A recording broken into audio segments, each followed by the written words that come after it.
You heard her voice, you cried to her lyrics, and maybe, just maybe, you heard a little because of her. But behind that powerful, soft sound, there's a woman who has lived through heartbreak, loneliness, and fear, and turned it all into something beautiful. This is the story of Adele Laurie Blue Atkins, a girl from North London whose voice could move the world and whose story could touch your heart.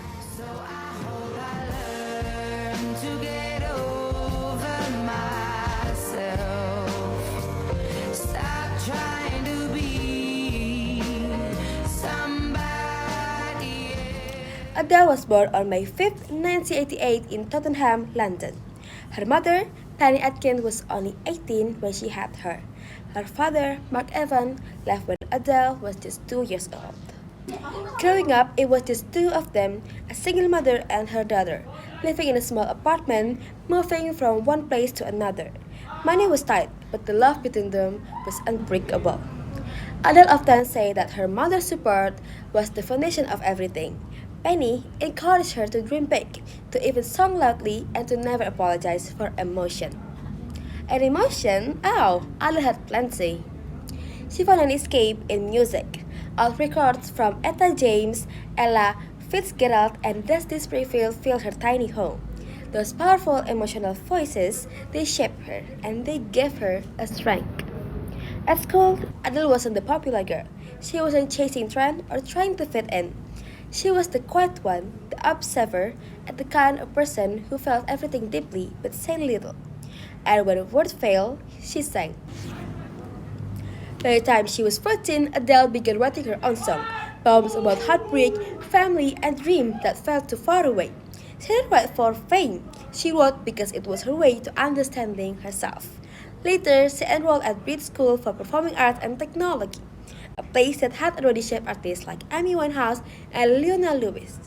There, Adele found her tribe, people who live and breathe creativity. But even then, she didn't expect a fame. She just wanted to make an honest music. One day, a friend uploaded a demo on MySpace. Yes, MySpace. And it went viral. A small record label called XL Recordings noticed her voice and reached out. A few months later, Adele signed for her first contract. Just like that, a dream she never planned for had begun. I made up my mind. Don't need to think it over. If I'm wrong, I am right. In 2008, Adele released her debut album 19. It was named after her age, a reflection of who she was at the time, young, uncertain, but full of heart. That album introduced the world to her soulful voice through songs like Chasing Pavement and Hometown Glory. But what made it powerful wasn't just the sound, but it was the emotion behind it. Adele sang about confusion, love, and identity in a way that felt raw and real. She wasn't even polished or commercial, she was genuinely, and the world fell in love.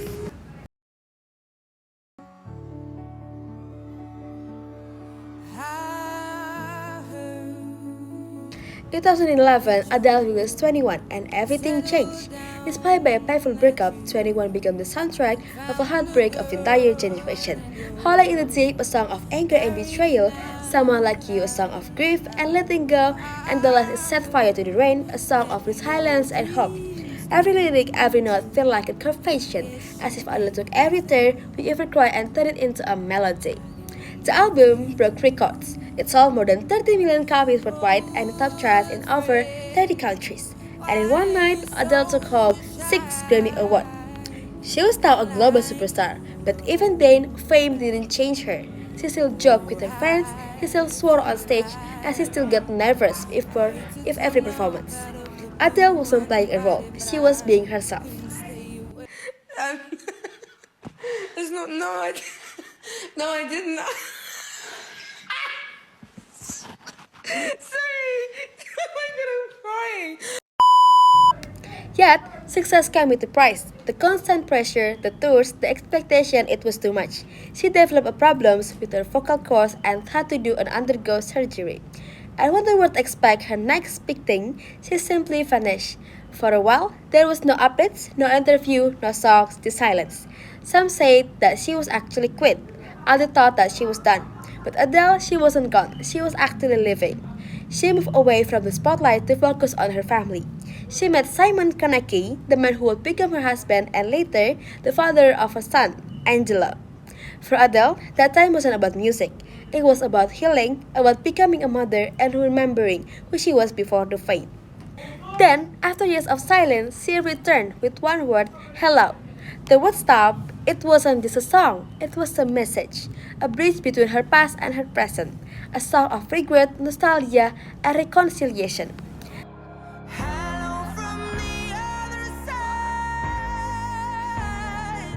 The music video broke the internet. Within an hour, it reached a million of views. Within a day, hundreds of millions. It was more than just a comeback. It was a moment of history. Her new album, 25, reflects a more mature Adele. No longer the crying over a heartbreak, but a woman learning to make a peace with time. Songs like When We Were Young and All I Ask remind us that growing up doesn't mean to losing emotion. It means to feeling it deeper.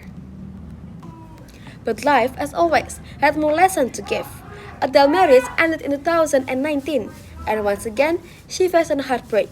Only this time, it wasn't a pain of a young lover. It was the pain of a woman, a mother, trying to rebuild her life. But instead of hiding, she wrote. Her next album, 30, was her most personal yet. It told the story of love, loss, and discovering who she was. It was raw, honest, and deeply human. She said she wrote it to explain to her son why she made the decision she just did. I just want him to understand, she said, why I choose to dismantle his entire life in pursuit of my own happiness. That kind of honesty that's rare in this industry. That's why people love her. Because Adele isn't just a voice, she is a mirror. Her songs reflect our own heartbreaking, our own healing, and even our own hopes. When she sings Someone Like You, it's not a story, it's ours. When she sings Easy on Me, we feel her pain, but also our own. That's what makes her music timeless. Adele once said, I don't make music for eyes, I make music for ears. And maybe that's why her song lasts, because they didn't depend on the trends, they depend on the truth. Even with her massive success, Adele remains grounded. She laughs at herself, she makes jokes during concerts, she cries with her fans, she forgot lyrics, tells story on stage, and remind everyone that she's just a human. That's what makes her different. She's not a celebrity trying to be perfect, but she's a person trying to be real. And maybe that's why, even after decades, her name still means something. Adele has sold over 100 million records worldwide. She won more than 15 Grammy Awards, an Academy Awards, a Golden Globe, and a permanent place in the music history. But if you ask her what she most proud of, she probably just say, my son. Because at the end of the day, beyond the fame, beyond the spotlight, Adele is a mother, a daughter, and a woman who simply loves to sing. She once said, I have insecurity, of course, but I don't let them rule my life. I love myself for who I am, not for what others expect me to be. That message, self-love, honesty, and authentically is what makes Adele's story so powerful. Her journey reminds us that pain doesn't have to destroy us. It can shape us. That heartbreak can lead into healing. That silence can become a song. From that small street in Tottenham to the biggest stage in the world, Adele never stopped being true to herself. And maybe that's her greatest lesson of all. That even when life breaks you, your voice, your truth can still heal others. So, the next time you hear her voice, let it remind you that beauty can come from a pain, that strength can grow from a heartbreak, and that even the saddest song can help the world feel a little less alone. This is Adele.